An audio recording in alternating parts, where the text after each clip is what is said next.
محرم الحرام کے مہینے میں اہل بیت اطہار اور بالخصوص سید الشہداء نواسۂ رسول حضرت سرکار سیدنا امام حسین رضی اللہ تبارک و تعالیٰ عنہ کے ذکر مبارک کے لیے حاضر ہیں۔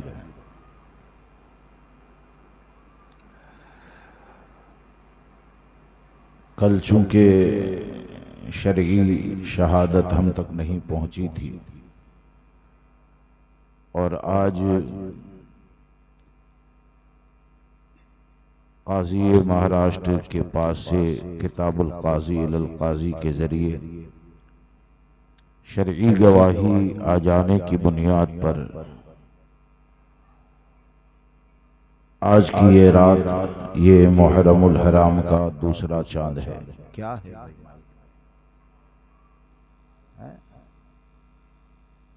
تو کچھ ایک لیول ہو نا، بھلے آہستہ آواز ہو لیکن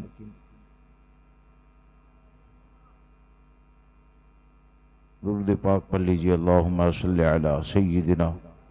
و مولانا محمد معدن الجود والکرم وآلہ وصحبہ وبارک وسلم صلاۃ و سلام علیک یا سیدی یا رسول اللہ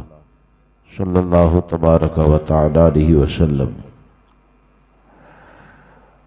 تو شرعی شہادت کے بعد آج کی یہ جو شب ہے وہ ہمارے لیے، آپ کے لیے یہ دوسری شب ہے، اور مجھے زندگی رہی تو 5 دن کے لیے یہاں پر آنا تھا، تو ایک رات تو ویسے ہی چلی گئی۔ تو میں یہ چاہتا ہوں کہ آج کی اس محفل میں حضرت امام حسین رضی اللہ تبارک و تعالیٰ عنہ اور خلیفہ اول حضرت سرکار سیدنا صدیق اکبر رضی اللہ تبارک و تعالیٰ عنہ کی زندگی کے چند پہلو کے اوپر بات کریں۔ رب تبارک و تعالیٰ ہمیں ہماری قیامت تک آنے والی نسلوں کو حب صحابہ، حب اہل بیت عطا فرمائے، اور یہ دونوں جماعت کی محبت کو ہمارے دین، ایمان، عقیدے کی حفاظت کا ذریعہ بنائے۔ ہمارا تعلق اہل سنت و جماعت سے ہے، اور حضرت امام حسین رضی اللہ تبارک و تعالیٰ عنہ سے محبت، خاندان اہل بیت سے محبت کرنا، یہ ہمارے لیے نجات اور بخشش کا ذریعہ ہے۔ اور پنجتن پاک کی جو محبت ہے، یعنی نبی اکرم صلی اللہ تبارک و تعالی علیہ وسلم، مولائے کائنات سیدہ فاطمۃ الزہرا حسنین کریمین، ان سے محبت کرنے والوں کے حوالے سے تو حدیث پاک میں یہاں تک آیا کہ سرور کائنات صلی اللہ تبارک و تعالی علیہ وسلم نے حضرت امام حسن کے ہاتھ کو اپنے ایک ہاتھ میں لیا اور حضرت امام حسین کے ہاتھ کو اپنے دوسرے ہاتھ میں لیا، اور آپ نے ان دونوں کے ہاتھ کو لے کر ارشاد فرمایا، من احبنی و احب ہذین، کہ جس نے مجھ سے محبت کی اور ان دونوں سے محبت کی، وہ اباہما و امہما، اور ان دونوں کے ماں باپ یعنی مولائے کائنات اور سیدہ فاطمہ سے محبت کی، تو ہمارے آقا ارشاد فرماتے ہیں، کان معی فی درجتی یوم القیامہ، اللہ تبارک و تعالی انہیں قیامت کے دن میری رفاقت نصیب فرمائے گا، میری قربت، میرا پڑوس نصیب فرمائے گا۔ تو یقیناً ہمارے لیے تو یہ بہت بڑی بشارت ہے کہ الحمدللہ ہمارا تعلق اہل سنت و جماعت سے ہے، اور ہم یہ یقین سے جانتے ہیں کہ ان لوگوں سے محبت کرنا یہ ہمارے لیے نجات اور بخشش کا ذریعہ ہے۔ اب آپ دیکھیے کہ حضرت امام حسین رضی اللہ تبارک و تعالیٰ سے محبت کی جو بنیاد جڑتی ہے، یعنی جس کی بنیاد پر حضرت امام حسین خاندان اہل بیت اور صحابہ کی بارگاہ کا قرب حاصل ہوتا ہے، تو ظاہر سی بات ہے کہ ان سے محبت کی جو بنیاد ہوگی، یعنی کون سی محبت ہوگی تو ہمارے لیے نجات کا ذریعہ ہوگی، وہ بھی تو ہم کو شریعت مطہرہ ہی بتائے گی۔ تو حضرت امام حسین کی بارگاہ کا قرب اور آپ کا فیضان، یا یہ کہیے کہ دنیا آخرت میں نسبت امام حسین کا فیضان اگر حاصل کرنا چاہتے ہیں تو یہ اسی جماعت کے لیے خاص ہے جسے آج اہل سنت و جماعت کہا جاتا ہے۔ اس کی وجہ کیا ہے؟ سمجھتے چلے کہ حضرت امام حسین رضی اللہ تبارک و تعالیٰ عنہ کا آپ کی پیدائش مبارکہ جو ہے جس وقت ہونے والی تھی، 6 مہینے آپ اپنی والدہ ماجدہ کے شکم مبارک میں رہیں، 6 مہینے کے بعد آپ کی پیدائش ہے، اور آپ کی پیدائش مبارکہ سے پہلے حضرت ام الفضل جو حضرت عباس کی بیوی ہے، انہوں نے ایک خواب دیکھا، اور آپ کی چاچی ہیں، انہوں نے ایک خواب دیکھا کہ ان کے ہاتھ میں نبی اکرم صلی اللہ تبارک و تعالی علیہ وسلم کے جسم مبارک کا ایک حصہ لا کر رکھ دیا گیا ام الفضل کے ہاتھ میں۔ تو نبی اکرم صلی اللہ تعالی علیہ وسلم کے جسم مبارک کا حصہ بدن سے جدا ہوتا ہوا خواب میں دیکھا تو وہ پریشان ہو جاتی ہے، بے چین ہو جاتی ہے، اور یہ خواب جب سرکار صلی اللہ تبارک و تعالی علیہ وسلم کی بارگاہ میں عرض کرتی ہے تو ہمارے آقا صلی اللہ تعالی علیہ وسلم نے اپنی شہزادی کے یہاں ایک لڑکے کی پیدائش کی بشارت عطا فرمائی، اور یہ فرمایا کہ وہ لڑکا تمہاری گود میں رکھا جائے گا۔ تو چند دنوں کے بعد سیدہ فاطمہ کے وہاں حضرت امام حسین پیدا ہوتے ہیں۔ یہ ایک بات، اور دوسری بات یہ کہ آپ تمام نے بارہا سنا، علماء سے آپ سنتے رہتے ہیں کہ حضرت امام حسین رضی اللہ تبارک و تعالیٰ عنہ کی شہادت یہ آپ کے بچپن میں ہی شہرت پا چکی تھی، یعنی صحابہ کرام کے درمیان یہ بات ظاہر ہو چکی تھی کہ حضرت امام حسین رضی اللہ تبارک و تعالیٰ عنہ یہ شہید ہونے والے ہیں۔ اب آپ یہاں پر دیکھیں کہ حضرت امام حسین رضی اللہ تبارک و تعالیٰ عنہ کی شہادت کا اعلان، اور پھر یہ کہ حضرت امام حسین کی شہادت کے حوالے سے ایک علامت، یعنی جو مٹی ہمارے آقا صلی اللہ تبارک و تعالی علیہ وسلم نے کربلا کے میدان کی حضرت ام سلمہ کو عطا فرمائی جو آپ کی زوجہ مطہرہ ہے، تو آپ اگر ویسے دیکھیں گے تو آپ کو یہ نظر آئے گا کہ ازواج مطہرات میں زیادہ تر روایتیں، زیادہ تر باتیں جو آپ نے ارشاد فرمائی وہ سیدہ عائشہ صدیقہ سے فرمائی، لیکن یہاں پر آپ نے سیدہ عائشہ صدیقہ کے پاس اس مٹی کو حوالے نہیں کیا بلکہ حضرت ام سلمہ کے حوالے کیا۔ تو علماء فرماتے ہیں کہ نبی اکرم صلی اللہ تبارک و تعالی علیہ وسلم حضرت امام حسین کی شہادت کس ہجری میں ہونے والی ہے اسے بھی جانتے تھے، اور اس ہجری کے اندر ازواج مطہرات میں سے کون حیات ہوگا اور کس کا وصال ہو چکا ہوگا وہ بھی جانتے تھے، کون حیات ہوگا اور کس کا وصال ہو چکا ہوگا وہ بھی جانتے تھے۔ اور جب حضرت امام حسین کی ہجری 61 میں شہادت ہوتی ہے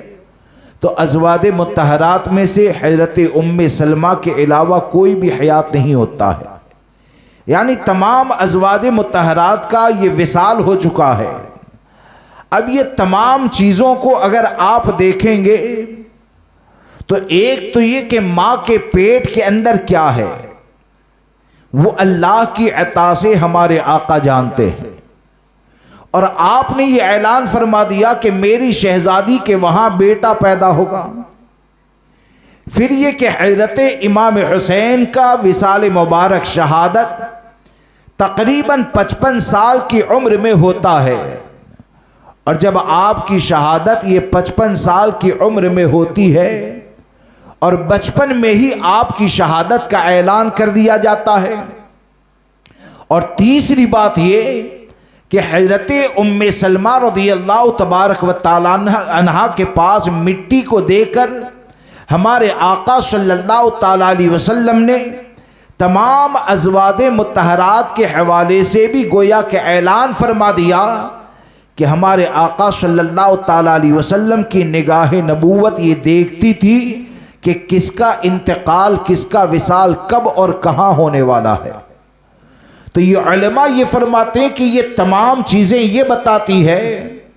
کہ صحابہ کرام کے درمیان شہادت امام حسین کا اعلان ہو جائے، حضرت ام سلمہ کو یہ بشارت دے دی جائے، اور حضرت امام حسین کی پیدائش کے حوالے سے وہ شکم مادر میں ہیں اور یہ اعلان کر دیا جائے۔ یہ تمام چیزیں کیا بتاتی ہے؟ ان تمام چیزوں کے ذریعے قیامت تک آنے والے غلاموں کو، اہل بیت اور صحابہ سے محبت کرنے والوں کو یہ پیغام دیا جاتا ہے کہ اے مسلمانوں، تم جس نبی کا کلمہ پڑھنے والے ہو، اللہ تبارک و تعالیٰ نے اپنے محبوب کو علم غیب عطا فرمایا ہے۔ اب آج کے وقت میں کوئی دیوبندی وہابی کا یہ عقیدہ جان لے کہ جو یہ کہتا ہے کہ معاذ اللہ ہمارے آقا صلی اللہ تعالیٰ علیہ وسلم پیٹھ کے پیچھے کی خبر سے بے خبر ہے، کوئی یہ عقیدہ جان لے کہ دیوبندی کا عقیدہ یہ ہے کہ وہ یہ کہتے ہیں کہ جو حضور کے لیے علم غیب کو مانے گا وہ مشرک ہو جائے گا، تو آپ مجھے بتائیں کہ یہ جماعت صحابہ اور اہل بیت کا عقیدہ اور حضرت امام حسین کے حوالے سے یہ پیشن گوئیاں ہم کو کیا بتاتی ہے کہ حضرت امام حسین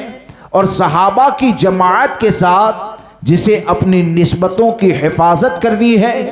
تو ان نسبتوں کی حفاظت کے لیے بنیادی شرط یہ ہے کہ اپنے عقیدے کو اہل سنت و جماعت کے عقیدے کے مطابق بنائے، اور اپنے عقیدے کو اہل سنت و جماعت کے مطابق بنا کر تسلف فی الدین اختیار کریں۔ تو آپ بغیر کسی مبالغہ کے یہ کہہ سکتے ہیں کہ تمام صحابہ اور تمام اہل بیت کے عقیدے پر اگر ایک لمحے میں جوڑنے والا کسی کا قلم ہے تو اسی قلم والے کو امام احمد رضا کہا جاتا ہے، کہ آپ پوری جماعت صحابہ اور اہل بیت کے عقیدے کو پڑھیں اور اس کے بعد علم غیب مصطفیٰ کے حوالے سے امام احمد رضا نے جو عقیدہ دیا ہے اس کو پڑھیں، تو یقین جانیں کہ ہم کو یہ سمجھ میں آتا ہے کہ آج کے دور میں جو امام احمد رضا سے جڑ جائے گا وہ حسین سے محبت کرنے والا بھی ہوگا، صحابہ سے محبت کرنے والا بھی ہوگا، کیونکہ ان کا جو عقیدہ تھا اس عقیدے کی ترجمانی کرتے ہوئے امام احمد رضا نے کہا تو یہی کہا، پیغام دیا تو یہی دیا کہ یا رسول اللہ اور کوئی غیب کیا، تم سے نیہا ہو بلا، جب نہ خدا ہی چھپا تم پہ کروڑ درود۔ تو اس لیے ہم حضرت امام حسین سے اور خاندان اہل بیت سے محبت کرتے ہیں، تو ہم کو یہ سمجھنا چاہیے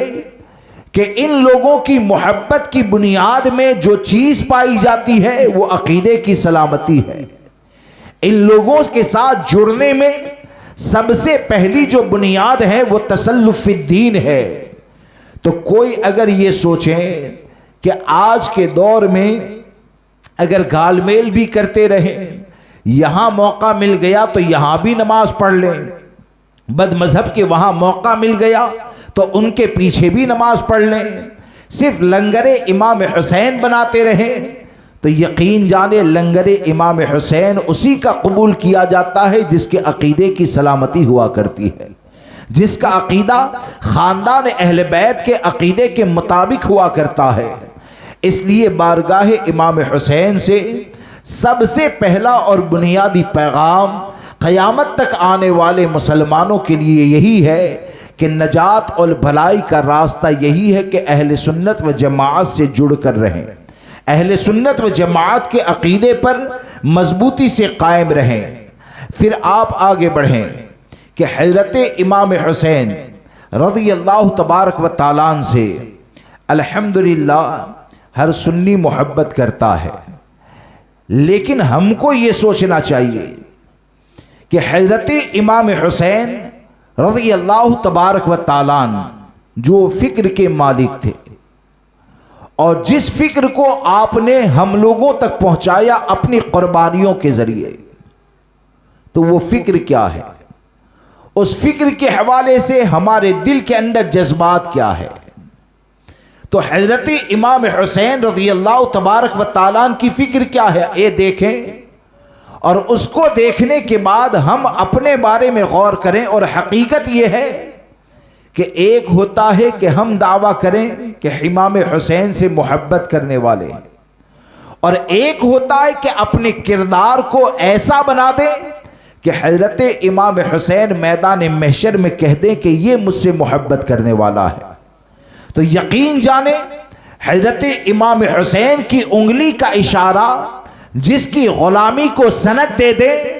تو ہمارا ایمان یہ ہے کہ وہ دنیا میں بھی کامیاب ہے، قبر میں بھی کامیاب ہے، میدان محشر میں بھی کامیاب ہے۔ کیوں کہ یہ اشارہ کرنے والی جو ذات ہوگی نا، اس ذات کو بارگاہ رسالت سے یہ منصب دیا گیا ہے کہ ہمارے آقا نے ارشاد فرمایا ان الحسن والحسین سیدا شباب اہل الجنہ، کہ حسن اور حسین یہ جنت کے نوجوانوں کے سردار ہیں۔ حسن اور حسین یہ جنت کے نوجوانوں کے سردار ہیں۔ اب آپ دیکھیں کہ حضرت امام حسین رضی اللہ تبارک و تعالیٰ عنہ سے ایک حدیث مبارکہ روایت ہے، اس کو آپ کے سامنے عرض کرتا ہوں کہ حضرت امام حسین سے ایک حدیث مبارکہ روایت ہے۔ آپ نے فرمایا، بیٹا کتنی عمر ہے آپ کی؟ ہاں 18 سال۔ یہ رومال باندھ کر آئے، برا مت لگائیے گا، یہ حرام ہے۔ یہ اتنا حصہ آپ کھول کر بیٹھے ہیں نا، ابھی جو حدیث سنانے جا رہا ہوں نا، برا مت لگانا، اسی کے مطابق ہے۔ ہم کو دین سیکھنا چاہیے، سمجھنا چاہیے۔ یہ ناپ سے لے کر یہاں تک کا جو حصہ ہے نا، یہ ستر عورت ہے، اور اس کو بیوی کے علاوہ کوئی دیکھ ہی نہیں سکتا ہے۔ تو یہ مسائل سمجھنے چاہیے۔ بس یہ کہیے کہ ابھی جو حدیث مبارکہ سنانے جا رہا تھا،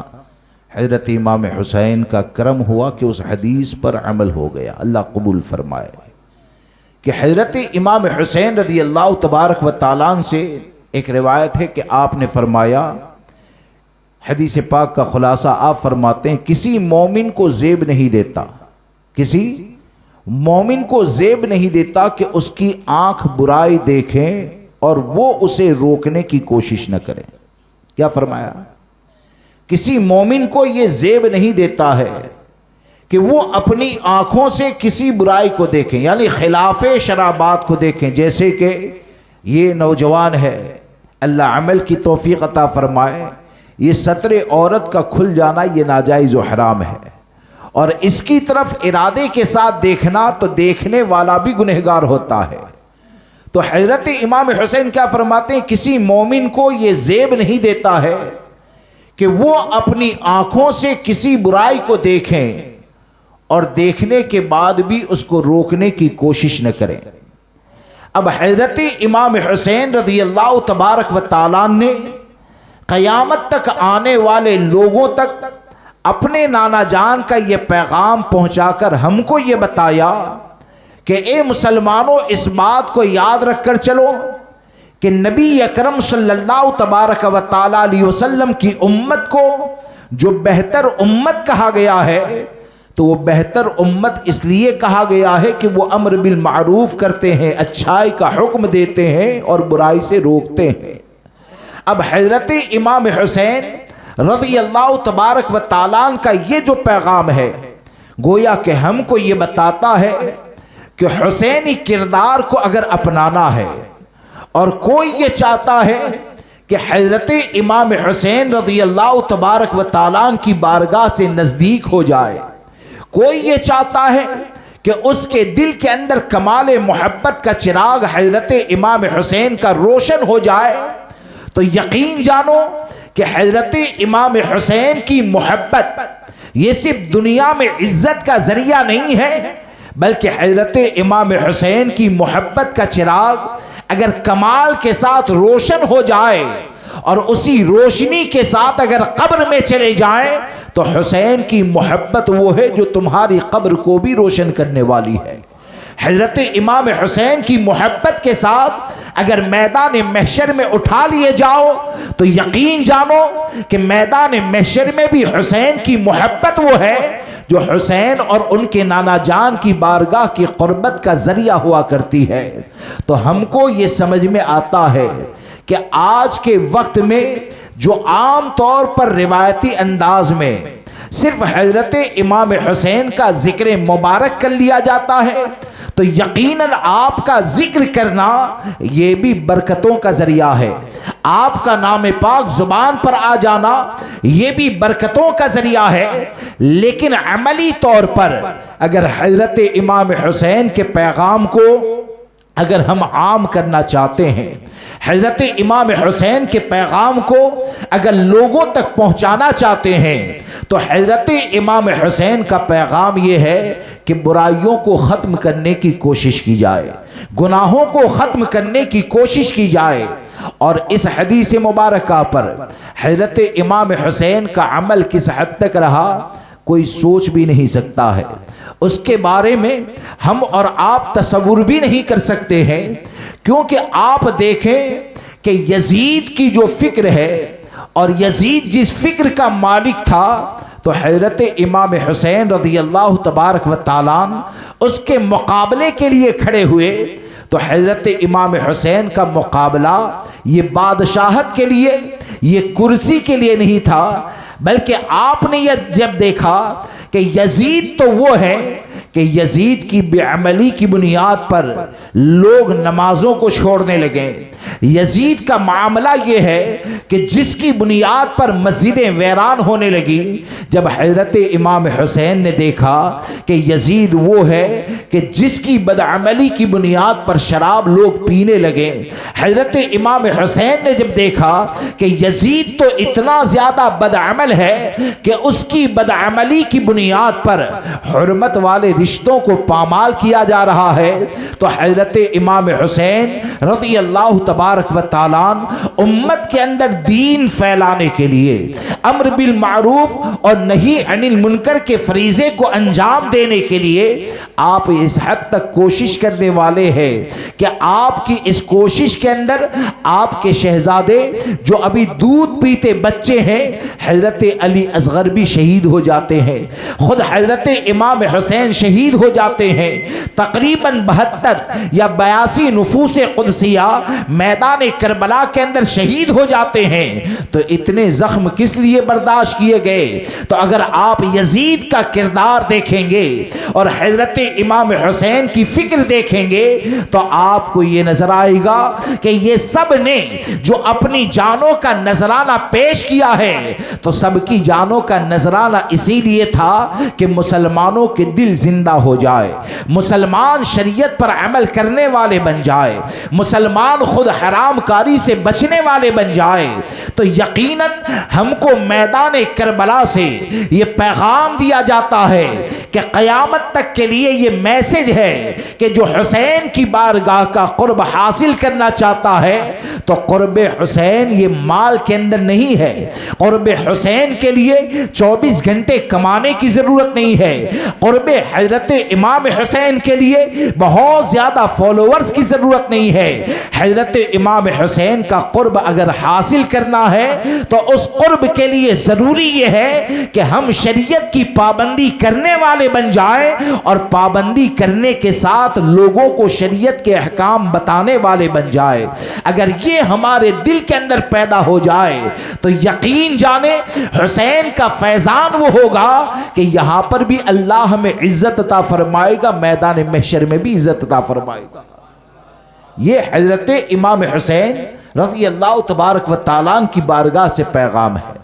اور دوسری ایک بات یاد آئی تو عرض کر دوں کہ یہ حضرت امام حسین، یعنی ہم کو یہ سوچنا چاہیے نا کہ جب حضرت امام حسین نے اس روایت کو ہم تک پہنچایا کہ برائی کو دیکھ کر خاموش رہنا یا برائی کو دیکھ کر آنکھ پھیر لینا یہ مومن کا شیوا نہیں ہے، تو برائی کو دیکھ کر یعنی مطلب یہی ہوا نا کہ کسی کے اندر برائی کو دیکھو تو خاموش نہ رہو، مطلب تو یہی ہوا۔ اب آپ مجھے بتائیں کہ دوسرے کے اندر خلاف شرع کاموں کو دیکھا جائے تو حضرت امام حسین اس روایت کی روشنی میں ہم کو یہ بتاتے ہیں کہ اس برائی کو ختم کرنے کی کوشش کرنی چاہیے۔ تو آپ بتائیے کہ دوسرے کو برائی سے بچانا یہ زیادہ اہم ہے یا خود کو حرام سے بچانا یہ زیادہ اہم ہے؟ ارے بولیے، میری بات سمجھ میں آ رہی ہے؟ دوسرے کو کچھ کہیں، دوسرا اچھا بنے، دوسرا نیک کام کریں تو دوسرے سے زیادہ حق تو میرے نفس کا مجھ پر ہے نا، میری ذات کا مجھ پر ہے کہ میں خود شریعت مطہرہ پر عمل کروں۔ اور حضرت امام حسین رضی اللہ تبارک و تعالیٰ جو یزید کے ہاتھ پر ہاتھ دینے سے انکار کرتے ہیں تو وہ ہاتھ دینے سے انکار اس کے جرائم کی بنیاد پر ہے، اس کے خلاف شرع باتوں کی بنیاد پر ہیں۔ تو ہم یہ چاہتے ہیں کہ حضرت امام حسین کا قرب حاصل ہو جائے تو ہم کو یہ سوچنا چاہیے کہ حضرت امام حسین اور آپ کا خاندان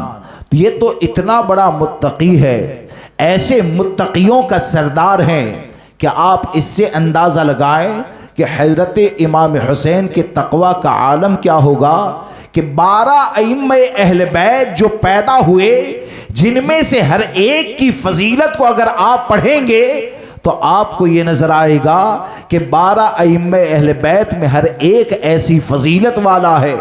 کہ ان کے قدم سے لگنے والی اگر مٹی کا ذرہ ہم جیسے گنہگاروں کی قبر میں رکھ دیں تو وہی ذرہ ہمارے لیے قبر کا سکون بن جائے۔ تو آپ سوچیں کہ وہ 12 ائمہ اہل بیت کسی اور کی نسل میں نہیں ہے بلکہ وہ حضرت امام حسین کی نسل مبارک میں ہے۔ تو اس سے حضرت امام حسین کے مقام اور مرتبے کا اندازہ لگائے اور خود کے تقوی کا یہ عالم یعنی حضرت علی اصغر کی قربانی، خود اپنے جان کی قربانی، اہل و عیال عزیز و اقربا کی قربانی، یہ قربانیاں معاذ اللہ اس لیے تھوڑی تھی کہ حضرت امام حسین کے خاندان میں یا خاندان اہل بیت میں کوئی برائی معاذ اللہ پیدا ہو گئی تھی یا برائی کو پیدا ہونے کا خطرہ پایا جاتا تھا۔ ارے یہ تو ایسے متقی لوگ ہیں کہ یہ جس جگہ سے گزر جائیں اللہ تبارک و تعالی ان کے وجود سے تقوی کی برکتیں عطا فرما دے۔ یہ تو ایسے متقی لوگ ہیں کہ ان کی صحبت میں اگر چند لمحوں کے لیے نواسہ رسول سمجھ کر ان کا مقام اور مرتبہ سمجھ کر اگر بیٹھ جائیں تو یقین جانے وہ چند لمحوں کی صحبت یہ ہمارے لیے نجات اور بخشش کا ذریعہ بن جائے۔ تو یہ پوری قربانیاں کس لیے ہے؟ قربانیاں اس لیے ہیں تاکہ امت کے اندر سے برائیاں ختم ہو جائے، لوگ شریعت مطہرہ پر عمل کرنے والے بن جائیں۔ لہذا دوستو حضرت امام حسین رضی اللہ تبارک و تعالیٰ کی بارگاہ سے ہم کو یہ پیغام دیا جاتا ہے کہ جو بھی دل سے حضرت امام حسین سے جڑنا چاہتا ہے وہ خود کو گناہ سے بچائے اور اپنے آپ کو گناہ سے بچاتے ہوئے اپنے گھر میں ایک بہتر ماحول بنائے، حضرت امام حسین کا پیغام بتائے تو یقین جانے حضرت امام حسین کا فیضان حاصل ہو جائے گا۔ دوسری بات یہ ہے کہ ایک روایت میں نے اور پڑھی جو حضرت امام حسین رضی اللہ تبارک و تعالیٰ عنہ سے ہے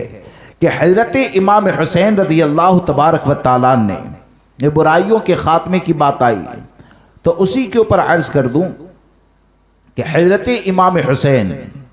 رضی اللہ تبارک و تعالیٰ، آج کا ماحول کیسا ہے پتہ ہے، یہ آپ اچھے سے جانتے ہیں، رافضیت یہ بہت تیزی سے سر ابھار رہی ہے، اور رافضیت کا معاملہ یہ ہے کہ وہاں پر بھی حضرت امام حسین کا نام لیا جاتا ہے،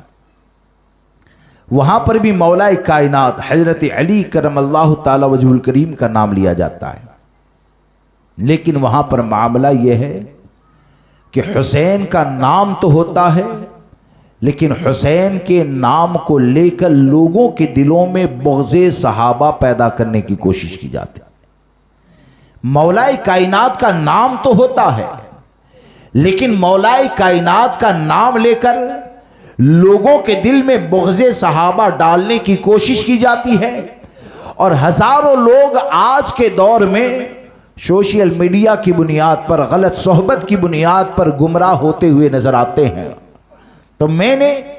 حضرت امام حسین رضی اللہ تبارک و تعالیٰ عنہ کے ایک قول کو پڑھا جو غالباً کنز الاموال میں ہے،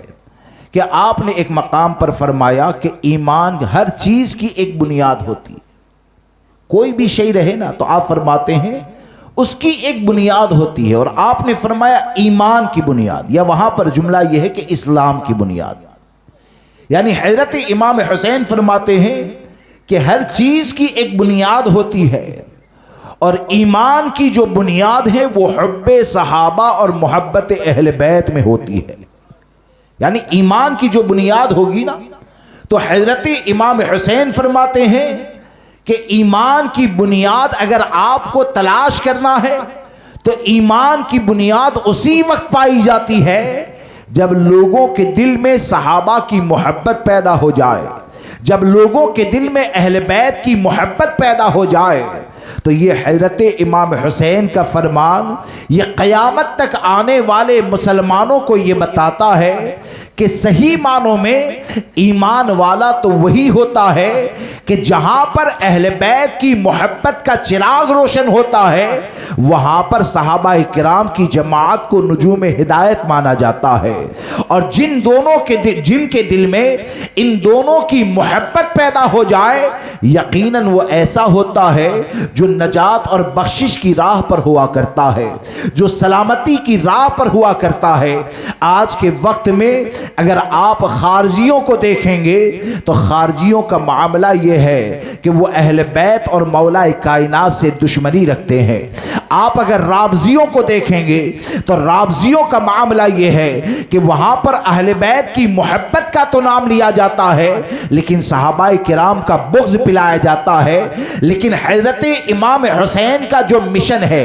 حضرت امام حسین کا جو مقصد ہے، اور حضرت امام حسین نے اپنے والد ماجد سے اور اپنے نانا جان کی بارگاہ سے جو تعلیم پائی ہے اس تعلیم کے نچوڑ میں ہم کو بتایا تو یہی بتایا کہ جہاں پر اہل بیت سے محبت کرنی ہے وہاں پر صحابہ کرام سے بھی محبت کرنی ہے، اور یقیناً حضرت امام حسین کے اسی مشن کا پیغام دینے والا اگر کسی کا قلم ہے تو بغیر کسی مبالغہ کے یہ کہا جا سکتا ہے کہ حضرت امام حسین تک چند لمحوں میں اگر کسی کی فکر جوڑنے والی ہے تو جو امام احمد رضا کے دامن کرم سے مضبوطی کے ساتھ جڑ جائے گا تو حضرت امام حسین کی فکر یہ امام احمد رضا کے قلم میں ایسی نظر آئے گی کہ میرا امام یہ کہتا ہے کہ اہل سنت کا ہے بیڑا پار، اصحاب حضور نجم ہے اور ناؤ ہے عطرت رسول اللہ کی۔ تو اس لیے رب تبارک و تعالی ہم سب کو سچا حسینی بنائے،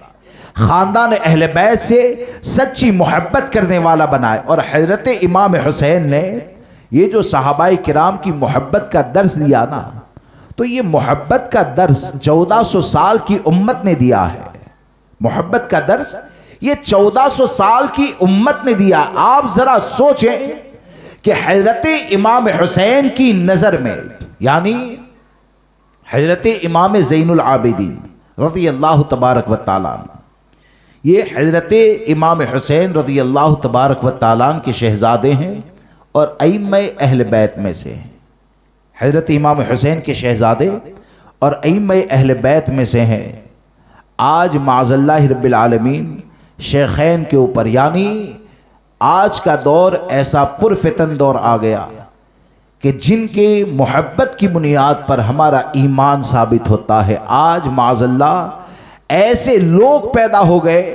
کہ شیخین کے ایمان کے اوپر سوال قائم کرتے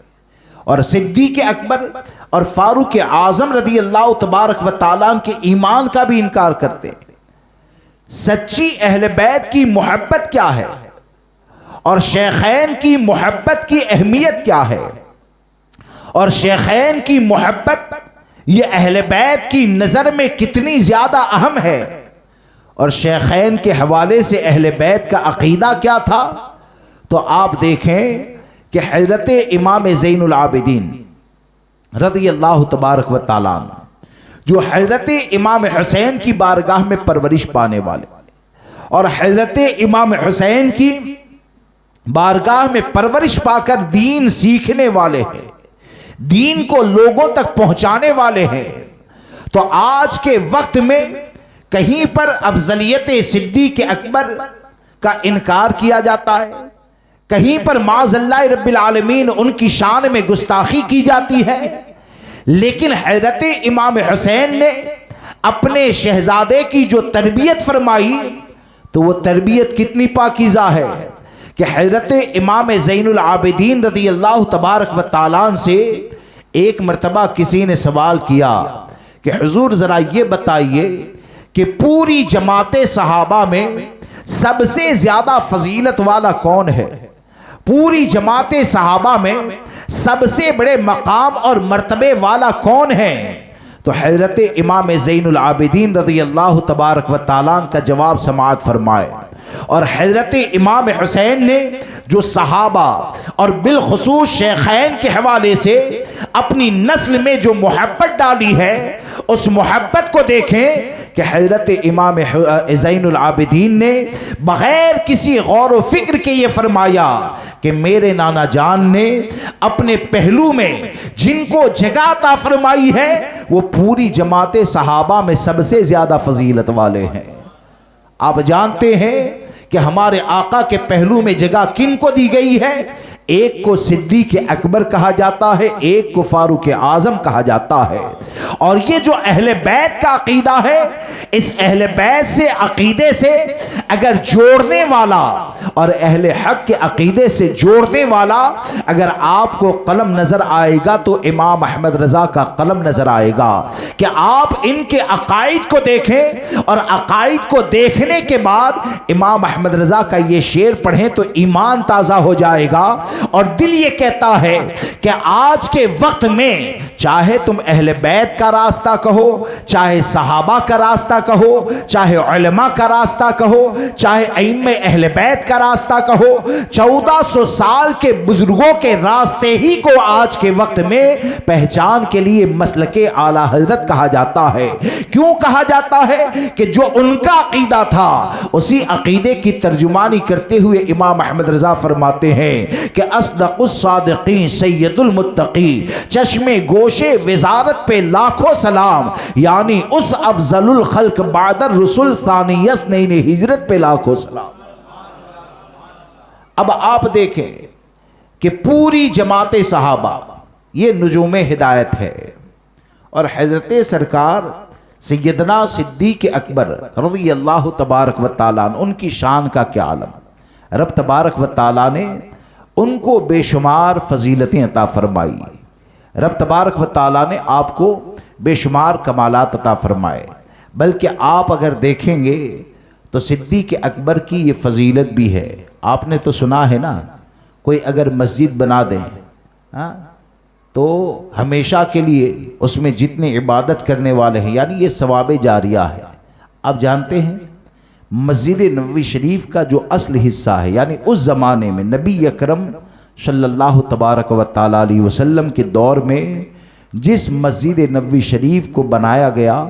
تو اس مسجد نبوی شریف کی زمین کسی اور کے مال سے نہیں بلکہ صدیق اکبر کے مال سے خریدی گئی.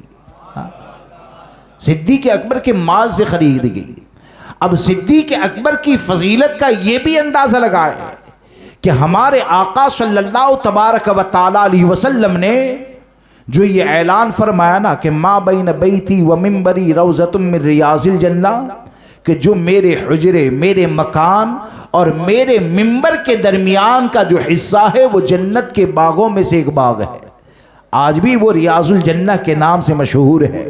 اس میں لوگ جاتے ہیں. تو آپ ذرا سوچیں کہ سب سے پہلے مسجد نبوی شریف کے لیے مسجد دینے والے، وقف کرنے والی ذات یہ صدیق اکبر کی ذات ہے. اور صدیق اکبر کے مال سے جس زمین کو خریدا گیا وہ زمین ایسی ہے کہ ہمارے آقا صلی اللہ تعالی علیہ وسلم میں اسی کے حصے میں سے ایک حصے کے بارے میں یہ فرمایا کہ یہ جنت کے باغوں میں سے ایک باغ ہے. تو یہ جنت کے باغوں میں سے ایک باغ جسے قرار دیا گیا تو آخر وہ کس کا خریدا ہوا حصہ ہے؟ تو آپ کو یہ نظر آئے گا تو یہ صدیق اکبر رضی اللہ تبارک و تعالیٰ کی فضیلت ہے. اس کے علاوہ آپ دیکھیں کہ صدیق اکبر رضی اللہ تبارک و تعالیٰ کا جو عشق رسول ہے، آپ کا جو مقام اور مرتبہ ہے، تو آپ کے حوالے سے امام اہل سنت نے کئی باتیں تحریر فرمائی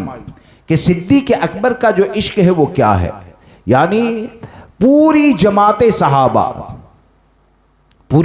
صحابہ یہ جانثار ہے. آقا کریم صلی اللہ تبارک و تعالی علیہ وسلم پر اپنی جان کو قربان کرنے والی ہے. لیکن اعلیٰ حضرت سرکار فرماتے ہیں پوری جماعت صحابہ میں صدیق اکبر رضی اللہ تبارک و تعالیٰ کی جانثاری کی ایک الگ ہی شان نظر آتی ہے. جانثاری کی ایک الگ ہی شان نظر آتی ہے. ہر صحابی رسول، تمام اہل بیت یہ جانثار ہیں، ہمارے آقا صلی اللہ تعالی علیہ وسلم پر اپنی جانوں کو قربان کرنے والے ہیں. لیکن اعلیٰ حضرت سرکار فرماتے ہیں کہ صدیق اکبر کا عشق وہ ہے کہ صدیق اکبر وہ ہے جو امام الانبیاء کے آرام پر اپنی جان قربان کرنے والے ہیں. آرام پر کیا غار ثور میں آپ نے نہیں دیکھا کہ غار ثور کے اندر جب سانپ ڈس رہا تھا تو اپنے پاؤں کو ہٹا تو سکتے تھے نا، جان خطرے میں ہے. اور جان کو بچانے کے لیے کرنا کیا پڑتا؟ جان کو بچانے کے لیے ہوتا یہ کہ سرور کائنات صلی اللہ تبارک و تعالی علیہ وسلم کے آرام میں خلل پیدا ہو جاتا. تو صدیق اکبر اس عاشق صادق کو کہا جاتا ہے کہ سرکار اعلی حضرت فرماتے ہیں کہ یہ بھی صدیق اکبر کی افضلیت پر ایک مضبوط دلیل ہے کہ صدیق اکبر وہ ہیں کہ جو حضور سے اتنی زیادہ محبت کرتے تھے کہ حضور کے آرام کے لیے اپنی جان کو قربان کر دیا ہے. تو یہ اللہ نے صدیق اکبر رضی اللہ تبارک و تعالیٰ کو مقام اور مرتبہ عطا فرمایا. اور پھر یہ کہ آپ صدیق اکبر کی فضیلت میں یہ بھی سماعت کرتے چلیں اور اہل سنت و جماعت کا عقیدہ بھی سمجھتے چلیں کہ ہمارے آقا صلی اللہ تبارک و تعالی علیہ وسلم نے ایک مقام پر فرمایا میرے 2 وزیر آسمان میں ہیں، 2 وزیر زمین پر ہیں. 2 وزیر آسمان میں ہیں، 2 وزیر زمین پر ہے. آسمان کے وزیر کون ہیں؟ حضرت جبریل اور حضرت میکائیل. اور زمین کے وزیر کون ہیں؟ ہمارے آقا ارشاد فرماتے ہیں زمین پر میرے 2 وزیر ہیں، ایک صدیق ایک فاروق. اب یہاں پر ایک تو صدیق اکبر فاروق اعظم کو ہمارے آقا صلی اللہ تعالی علیہ وسلم نے اپنا وزیر کہا. اور دوسری بات یہ ثابت ہوتی ہے کہ وزیر جو ہوتے ہیں بادشاہ کے ہوتے ہیں. کس کے ہوتے ہیں؟ وزیر جو ہوتے ہیں نا وہ بادشاہ کے ہوتے ہیں. اور بادشاہ جو ہوتا ہے تو بادشاہ اسی کو کہا جاتا ہے کہ جہاں تک بادشاہت ہو وہاں تک اس کا حکم بھی چلتا ہو. جہاں تک بادشاہت ہو وہاں تک اس کا حکم بھی چلتا ہو. اب ہمارے آقا صلی اللہ تبارک و تعالی علیہ وسلم نے جب یہ فرما دیا کہ میرے آسمان کے 2 وزیر یہ جبریل اور میکائیل ہے اور زمین پر 2 وزیر صدیق و فاروق ہے، تو ایک تو ان دونوں کی فضیلت ثابت ہوتی ہے، اور دوسری بات یہ ثابت ہوتی ہے کہ اللہ تبارک و تعالیٰ نے زمین و آسمان کی بادشاہت اگر کسی کو عطا فرمائی ہے تو چاہے آسمان ہو چاہے زمین ہو، دونوں جہاں کی بادشاہت اگر کسی کے لیے ثابت ہے تو وہ ہمارے آقا کے لیے ثابت ہے۔ اور جب دونوں جہاں کی بادشاہت ہمارے آقا کے لیے ثابت ہو گئی تو یقیناً امام احمد رضا نے اسی عقیدے کی ترجمانی کرتے ہوئے ہم کو یہ عقیدہ دیا کہ میں تو مالک ہی کہوں گا کہ ہو مالک کے حبیب، یعنی محبوب و محب میں نہیں میرا تیرا۔ صدیق اکبر رضی اللہ تبارک و تعالیٰ کہ آپ کی فضیلت کیا ہے؟ اللہ اکبر، آپ کی فضیلت کا معاملہ یہ، آپ کی فضیلت کا معاملہ یہ کہ صدیق اکبر رضی اللہ تبارک و تعالیٰ یہ وہ ذات ہے کہ صحابہ کرام میں، یعنی آپ نے سنا ہوگا پوری جماعت صحابہ میں، صحابہ کرام نبی اکرم صلی اللہ تعالیٰ علیہ وسلم کی بارگاہ میں جب بیٹھتے تھے نا تو ادب کی بنیاد پر اس طور پر بیٹھا کرتے تھے کہ جلدی امام الانبیاء صلی اللہ تعالیٰ علیہ وسلم کے چہرے پر ٹک ٹکی باندھ کر نہیں دیکھتے تھے، ہاں، نظر کو جھکا کر ایسے جیسے سر کے اوپر پرندہ رکھا گیا ہے، ذرا بھی حرکت کریں گے تو اڑ جائے گا۔ پوری جماعت صحابہ میں دو ایسے تھے کہ جو نبی اکرم صلی اللہ تعالیٰ علیہ وسلم کے چہرے مبارکہ کی طرف دیکھ کر مسکراتے تھے، اور ہمارے آقا بھی ان کے چہرے کو دیکھ کر خطاب کرتے ہوئے مسکراتے تھے۔ اور وہ دو چہرے کون ہیں پتہ ہے؟ حدیث مبارکہ میں ہے، روایت میں ہے کہ ایک چہرے کو صدیق اکبر کا کہا جاتا ہے اور ایک سرکار فاروق اعظم کا کہا جاتا ہے۔ اب آپ سوچیں کہ پوری جماعت صحابہ میں جن دونوں کے چہروں کو دیکھ کر ہمارے آقا خطاب فرمائے، جن کو دیکھ کر ہمارے آقا صلی اللہ تعالیٰ علیہ وسلم مسکرائے، تو یقیناً ان کی شان کا عالم کیا ہوگا، ان کی عظمت و رفعت کا عالم کیا ہوگا۔ اور پھر یہ کہ صدیق اکبر رضی اللہ تبارک و تعالیٰ کا اگر عمل اور کردار آپ دیکھیں تو آپ کو بغیر کسی مبالغہ کی یہ کہا جا سکتا ہے کہ سرور کائنات صلی اللہ تبارک و تعالیٰ علیہ وسلم کی امت میں سب سے زیادہ رحم دل اگر کوئی ہے تو وہ صدیق اکبر ہے۔ پوری امت میں سب سے زیادہ رحم دل، نرم دل والا، یعنی رحم دل اتنے زیادہ کہ محلے کی بچیاں آپ کو باپ کہہ کر پکارتی تھی۔ آپ کا خلافت کی مسند پر بیٹھنے سے پہلے آپ کے اخلاق، آپ کے کردار کیا ہے؟ آخری دو باتیں عرض کر دوں۔ صدیق اکبر کی بات آئی کہ آپ کے اخلاق اور آپ کا کردار یہ اتنا پاکیزہ کہ آپ خلافت کی مسند سے پر بیٹھنے سے پہلے آپ کا عمل یہ تھا کہ محلے کی جو چھوٹی بچیاں بکریوں کا دودھ نکالا کرتی تھی تو صدیق اکبر رضی اللہ تعالیٰ کے پاس اپنے برتن کو لے کر آتی تھی، اور صدیق اکبر بچیوں کو بکری کا دودھ نکال کر دیتے تھے، ہاں، بچیوں کو بکری کا دودھ نکال کر دیتے تھے۔ اب خلافت کی مسند کے اوپر بیٹھ گئے تو بچیاں نہیں برتن لے کر نہیں آنے لگی۔ بچیوں نے یہ سمجھا کہ اب تو یہ خلیفہ بن گئے، سرور کائنات صلی اللہ تعالیٰ علیہ وسلم کے وصال مبارک کے بعد یہ تو جانشین بن گئے ہیں، تو اس لیے ہمارے ایسے چھوٹے کام کو کون کرے گا؟ تو صدیق اکبر کے اخلاق اور کردار کو دیکھیں کہ آپ نے ان بچیوں کے برتنوں کو اپنے ہاتھ میں لے کر کہا کہ میں خلیفہ تو بنا ہوں لیکن خلافت نے میرے اخلاق کو نہیں بگاڑا ہے۔ جس طرح میں پہلے تمہارے لیے بکریوں کا دودھ نکال دیا کرتا تھا، خلیفہ بننے کے بعد بھی میں ایسا ہی کیا کروں گا۔ یہ کون ہے؟ یہ صدیق اکبر رضی اللہ تعالیٰ کا کردار ہے۔ اور نیکیوں کے معاملے میں تو آپ اتنے زیادہ آگے رہا کرتے تھے کہ میں نے ایک روایت کے اندر یہ پڑھا کہ حضرت سرکار سیدنا فاروق اعظم رضی اللہ تبارک و تعالیٰ کہ آپ نے یہ دیکھا، آپ کا یہ ایک عمل تھا جس کو مدینہ شریف میں کوئی نہیں جانتا تھا۔ وہ عمل کیا تھا؟ روزانہ صبح میں پہلی فرصت میں مدینہ شریف کے قریب باہر ایک بوڑھی عورت رہتی تھی، آنکھوں وغیرہ سے وہ اندھی تھی۔ فاروق اعظم رضی اللہ تعالیٰ کا عمل یہ تھا کہ روزانہ آپ چپکے سے جاتے، اس کے گھر کو صاف کر دیتے، اس کے مٹکے میں پانی وغیرہ بھر دینا، یہ تمام کام کر کے آپ آتے تھے۔ ایک مرتبہ ایسا ہوا کہ حضرت فاروق اعظم پہنچے تو آپ نے دیکھا کہ آپ کے پہنچنے سے پہلے مکان کی صفائی بھی ہو گئی ہے، برتن بھی اپنی جگہ پر رکھے ہیں، سب کام ہو چکا ہے۔ آپ سوچنے لگے کہ یہ کس نے کیا ہوگا۔ پھر دوسرے دن آپ نے دیکھا تو جب آپ نے مسلسل یہ دیکھا کہ جو کام بغیر کسی کے بتائے میں کیا کرتا تھا، اب تو روزانہ یہ نیکی کوئی اور کر رہا ہے، تو بولے کہ ذرا دیکھنا چاہیے کہ یہ کرنے والا کون ہے۔ تو آپ ایک دن صبح میں چھپ جاتے ہیں اور چھپ کر آپ نے دیکھا تو آپ یہ دیکھتے ہیں کہ امیر المؤمنین حضرت سرکار سیدنا صدیق اکبر صبح صبح میں اس بوڑھی عورت کے وہاں آتے ہیں، اور پورے مکان کی صفائی کرنے کے بعد، برتن وغیرہ مٹکا وغیرہ بھرنے کے بعد آپ وہاں سے جاتے ہیں۔ تو جب فاروق اعظم نے یہ دیکھا تو آپ کی زبان سے نکلا، قسم خدا کی اس کام کو صدیق اکبر کے علاوہ کوئی کر ہی نہیں سکتا تھا۔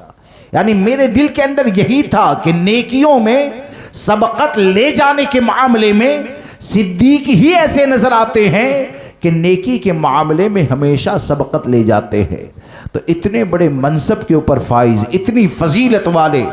ان کا کردار ہم کو کیا بتاتا ہے۔ اور پھر یہ کہ صدیق اکبر رضی اللہ تبارک و تعالیٰ کے وصال مبارک کا وقت جب قریب آیا، تو آج آپ دنیا کے بادشاہوں کو دیکھیں یا یہ کہ آپ حاکموں کو دیکھیں، عہدیداروں کو دیکھیں، آپ کو نظر نہیں آئے گا۔ صدیق اکبر رضی اللہ تعالیٰ کے وصال مبارک کا وقت قریب آیا نا، تو آپ نے اپنی شہزادی ام المؤمنین سیدہ عائشہ صدیقہ رضی اللہ تبارک و تعالیٰ عنہا سے فرمایا، بیٹی یہ کپڑے ہیں جو بیت المال سے لیے گئے تھے، بیت المال سے لیے گئے تھے، جب تک میں حیات ہوں وہاں تک یہ کپڑوں کے اوپر میرا حق ہے۔ یہ اونٹنی ہے، جب تک میری زندگی ہے اس اونٹنی کے دودھ سے فائدہ لینا یہ ہمارے اور تمہارے لیے جائز ہے۔ یہ چند برتن ہیں جو بیت المال کے، جیسے ہی میرا انتقال ہو جائے، میرا وصال ہو جائے، اس اونٹنی کو، یہ برتن کو، یہ کپڑوں کو بیت المال میں داخل کر دیا جائے۔ جیسے ہی صدیق اکبر رضی اللہ تبارک و تعالیٰ کا وصال ہوتا ہے، سیدہ عائشہ صدیقہ نے اس سامان کو جب بیت المال میں داخل فرمایا تو حضرت فاروق اعظم رضی اللہ تبارک و تعالیٰ زار و قطار رونے لگے اور فرمایا، اے صدیق اکبر، تم نے آنے والے وقت، آنے والے لوگوں کو بڑی مشقت کے اندر ڈال دیا۔ آپ کی دیانت داری کو دیکھ کر آپ نے اپنے وصال مبارک سے پہلے حضرت سرکار سیدنا فاروق اعظم رضی اللہ تبارک و تعالیٰ کو خلیفہ مقرر فرما دیا تھا، اور خلیفہ جب مقرر کیا تھا تو آپ نے کئی لوگوں سے مشورہ بھی لیا تھا۔ تو کسی نے یہ کہا تھا کہ آپ کے زمانے میں، یعنی فاروق اعظم رضی اللہ تعالیٰ یہ سخت مزاج مشہور تھے، تو کسی نے کہا تھا کہ آپ فاروق اعظم کو خلیفہ مقرر کرتے ہیں تو آپ کے دور میں جب ان کے مزاج میں اتنی سختی پائی جاتی تھی تو اب وہی حاکم رہیں گے، وہی خلیفہ بنیں گے، تو حضور کی امت پر ان کی سختی کا عالم کیا ہوگا۔ تو کسی نے کہا تھا کہ اے صدیق اکبر ذرا سوچ لو کہ آپ اللہ کی بارگاہ میں کیا جواب دیں گے۔ تو صدیق اکبر نے کہا تھا، میں اپنی رب کی بارگاہ میں سوال ہوا تو عرض کروں گا کہ یا الہ العالمین، میں نے تیرے محبوب کی امت پر اس کو خلیفہ بنایا ہے جو میری نظر میں روئے زمین پر سب سے زیادہ فضیلت والا ہے۔ انشاءاللہ کل کی محفل میں اللہ نے چاہا تو حضرت سرکار سیدنا فاروق اعظم رضی اللہ تبارک و تعالیٰ کی زندگی کے کچھ گوشیں ہم سنیں گے۔ رب تبارک و تعالیٰ مجھے آپ کو سب کو کہنے سننے سے زیادہ عمل کی توفیق عطا فرمائے۔ بولنے میں جانے انجانے اگر کوئی غلطی ہو گئی ہو، آپ سب کو گواہ بنا کر دل کی گہرائی سے توبہ کرتا ہوں۔ استغفر اللہ ربی من کل ذنب واتوب الیہ، لا الہ الا اللہ محمد رسول اللہ صلی اللہ تعالیٰ علیہ وسلم۔ السلام علیکم ورحمۃ اللہ۔